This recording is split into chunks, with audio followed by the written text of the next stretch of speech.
Bismillah ar-Rahman ar-Rahim. Welcome to Sharee'ah channel. This is our first episode in which we'll try to discuss the various meanings of the word Sharia. Basically, the word Sharia comes from Shara'a, which means a manifest source of water, which is used by human beings, by animals to irrigate themselves, to irrigate the crops, and so on. However, if you come to the literal meaning, or if you come to the technical meaning of the word Sharia, the technical meaning of the word Sharia is everything which is legislated by Almighty Allah and His Messenger for the believers.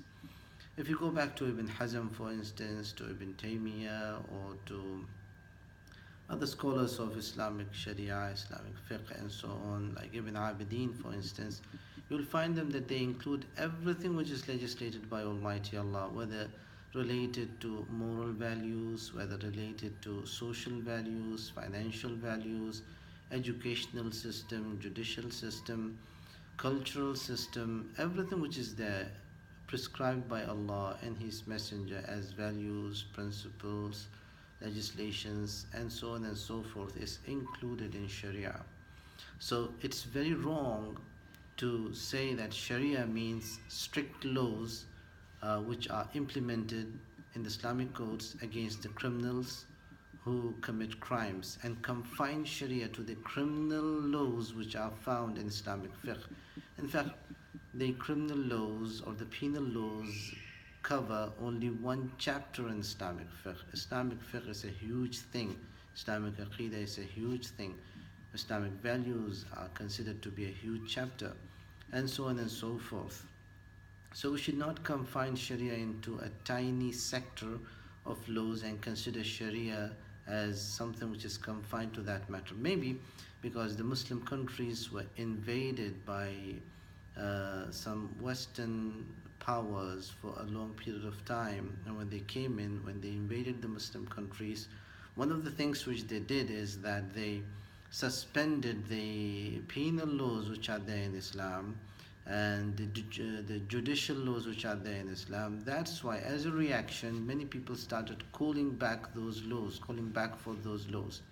So this could be a reaction. However, this is not considered to be the complete understanding or the complete representation of Sharia.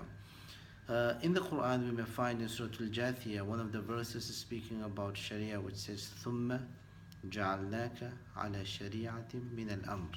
This is verse number 18 in Surah Al-Jathiyah, which is basically saying to the messenger that, O Messenger of God, we had made a proper Sharia for you, which you have to follow. When the Imams of Tafsir, the masters of Islamic Tafsir, they come to this verse, like Al-Tabari for instance, he says Sharia in this verse of Surah Al-Jathiyah stands for Tariqah, Sunnah, Minhaj, means a way, a pattern, a methodology related to every sector of life. He also mentions that Ibn Abbas said that Sharia here stands for Huda, for guidance. So anything in which Islam gives you a guidance is considered to be a part of your Sharia. However, we should also know that everything in Islam which is there as a law or as a legislation or a value or a principle is something which should be respected by Muslims and followed by Muslims. But there are things which are decisive and there are things which are non-decisive.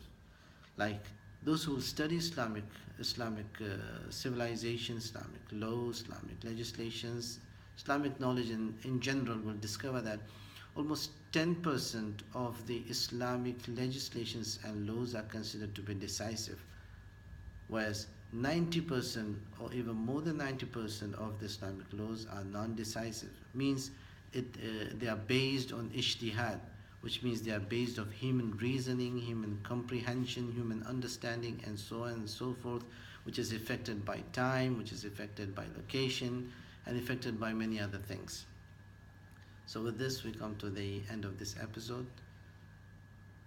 Inshallah, we'll meet you soon in a new episode in our Sharia channel. Till then, bid you farewell. Assalamu alaikum wa rahmatullah.